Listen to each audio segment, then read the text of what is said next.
Sabi niya, hindi lahat ng pagsubok na dumating sa atin, lahat ng pagsubok sa atin na dumating na hindi natin makakaya. Bagkus, pagdating ng mga pagsubok, bibigyan niya tayo ng lakas upang mapagtagumpayan niyon. Kaya si Sister Tina, yung pagsubok niyang naranasan, naranasan ko rin yun noon na palagi kong pinangahawakan yung mga verse na yan. Sabi ko, wala namang nananatiling pagsubok sa buhay ng isang tao. Lahat ng pagsubok na pagtatagumpayan lahat yan. Dahil yung mga nadaanan ko nung dumating ako dito sa Spain, lahat ng pagsubok na yun, pinangawakan ko na si Lord lang ang magiging kalakasan ko. Alam ko, ano ba ang mga pagsubok na darating sa akin, mapagtatagumpayan ko yan, sabi ko. Kaya nung napagtagumpayan ko lahat ng mga pagsubok, di ba, bibigyan niya tayo ng lakas upang mapagtagumpayan ito, di ba? Kaya, magpatuloy lang tayo na maglingkod sa Panginoon. Kami mag-asawa, hindi kami bumitaw. Nagpatuloy lang kami naglingkod sa Kanya, nandito pa rin kami. Kaya nagpapasalamat ako kay Lord na dahil nagtiwala kami sa Kanya, alam namin na lahat ng mga inihiling namin sa Kanya ay ibibigay niya yon. Kaya, sabi nga sa Mark 11:24, sa Mark 11:24, kasi noon po, nung nag-asawa yung dalawang anak ko, ang iniling ko, dahil nagbuntis yung manugang ko, ang gusto kong magkaroon ng apo na babae. Di po ba? Na parang nasasabik ako na magkaroon ng apong babae. Ngayon po, ang lumabas, lalaki. Tapos nung nagbuntis ulit yung isang manugang ko, sabi ko, Lord, sana babae na to, Lord. Sabi ko gano'n, pinagpipray ko kay Lord. Pero lalaki pa rin ang lumabas. Siyempre, ako naman, sabi ko, kahit naman na nananalangin ka, tinitignan ni Lord kung paano tayo maghintay, kung may pasensya tayo, di po ba? Yun nga pong verse na inano ko po dito, pinost ko rin po ito sa ating reels kasi pinangawakan ko talaga ito na Mark 11:34. Therefore, I tell you, whatever you ask in prayer, believe that you have received it and it will be yours, sabi niya. Kaya, yung pong ngayon po, nung nabuntis ulit ang ating manugang, nag-asawa rin po si Pao, 3 manugang ko po, nagsabay-sabay silang nagbuntis. Sabi ko, nung nag-birthday po ako, nung sa Canada po ako nag-celebrate ng birthday, nag-gender reveal po yung manugang ko. Sabi ko, pumikit ako, Lord. Sabi ko, pagkalooban na po ninyo kami ng apong babae, Lord. Sabi ko, yung mga manugang kong buntis, kahit isa lang po sa kanila magkaroon ng anak na babae, Lord. Sabi ko, masaya na ako. Sabi ko, kaya nung nag-gender reveal po, sa totoo lang po, umiyak po ako noon dahil nung inano nila na babae yung thank you Lord, sabi ko, answers pray, sabi ko, salamat po. Ito po ang pinakamagandang regalo na binigay niya sa akin, sabi ko gano'n kay Lord, na binigyan ako ng apong babae. Sa totoo lang po, naglock po yung pangako. Ang tagal ko po, nanginginig po yung kamay ko, na ginanyan ko po yung pangako, kinontrol ko po kasi parang sa sobrang tuwa ko, yung pangako po hindi na makapagsalita, nanginginig pong gano'n dahil sa excitement, ewan ko po, dahil sabi ko, pinag-pray ko doon, tagal-tagal, pero ngayon lang, sabi ko, ngayon, answers pray na ako, sabi ko gano'n, thank you Lord, sabi ko, kasi isa lang ang hiningi kong apong babae, kahit lalaki na lahat, sabi ko, importante magkaapo lang ako isang babae, sabi ko, pero si Lord, napakabuti niya, ba't binigyan niya ako ng 3 apong babae kagad?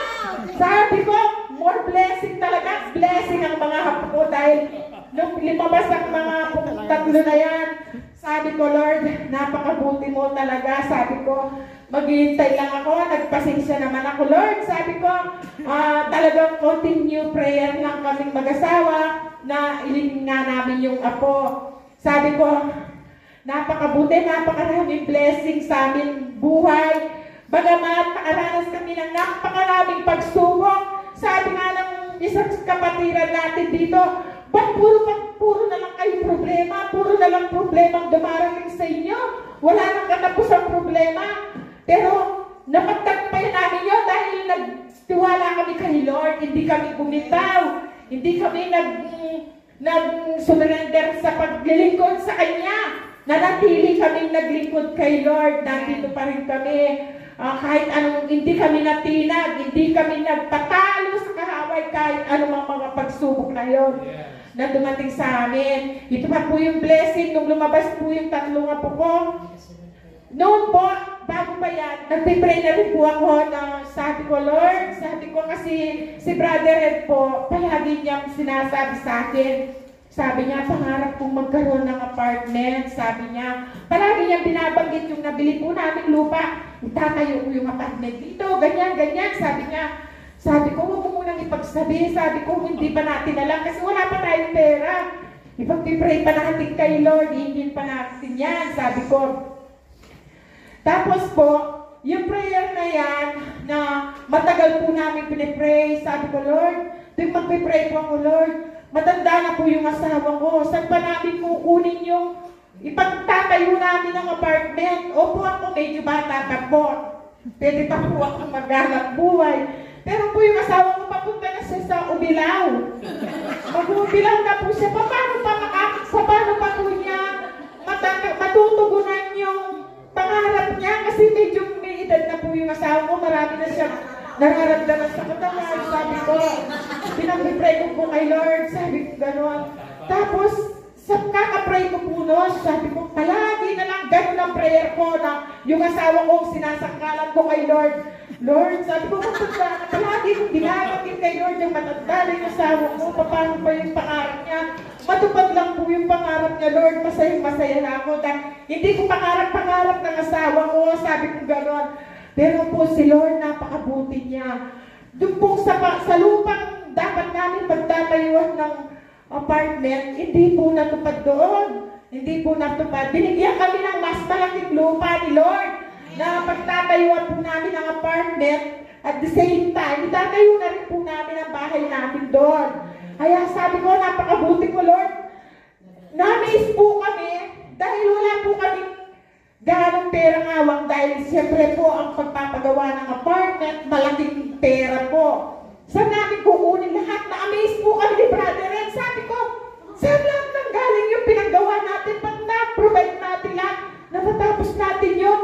Na hindi natin alam kung saan nang galing lahat. Yung buhos ng pera, sabi ko, yung padala, sabi ko, parang ang dali, parang yung pulse na gumagalaw ng pera, palagi pag may nangailangan kami, may darating. Nandyan, pag tumawag yung ate ko, magpadala nga, andyan na naman yung pera. Sabi ko, napakabuti ni Lord.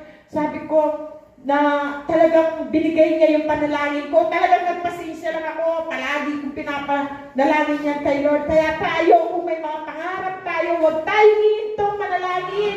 Ibibigay ni Lord yun, ipagkakaloob niya sa atin. Amen. Kaya sabi ko, ilang dekada ko na pinagpipray yan. Sabi ko, Lord, sabi ko, yan, natupad na. Naghintay lang ako, sabi niya nga ni Lord. Sabi ko nga, yung pag-encourage ko po kayo, hindi naman po talaga na, si Sister Tina naman po. Pero wala po akong verse na may ginawa po ako talaga, hinanda ko po talaga dahil gusto kong ibigay ang pinakamatas na papuri kay Lord at gusto kong sabihin sa inyo yung kabutihan ni Lord.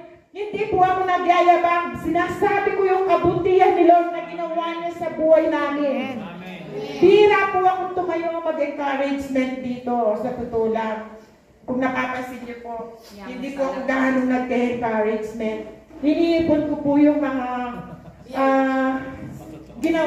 ginawa sa amin ni Lord. Gusto ko pag nagpatutuwa ko, yung ihayag ko lahat kung ano yung lahat ng ginawa ni Lord sa aming buhay. Mula sa ating mga anak hanggang sa ating buong pamilya. binuhos ni Lord ang masaganang pagpapala.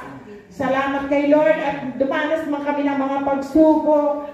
Pinoprovide naman lahat ni Lord, binibigay niya. Dahil nung nanganak yung manugang ko, kahit nagtatagal ako dito, nakatayo.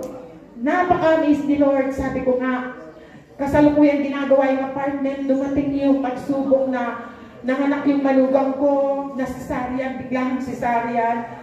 Yung apo ko naiwan sa ospital, ang laki-laki ng bills. Magtataka ka, dapat babayaran na namin, pinadala ko na yung pambayad sa ospital, sa kapatid ko. Yung bill na may 80,000 sa apo ko, ang binayaran na lang ay 12,000 na lang. Ang daming tumulong, ang daming na gano'n na hindi namin nakalain na may mga tutulong, may pati mayor ng Las Piñas.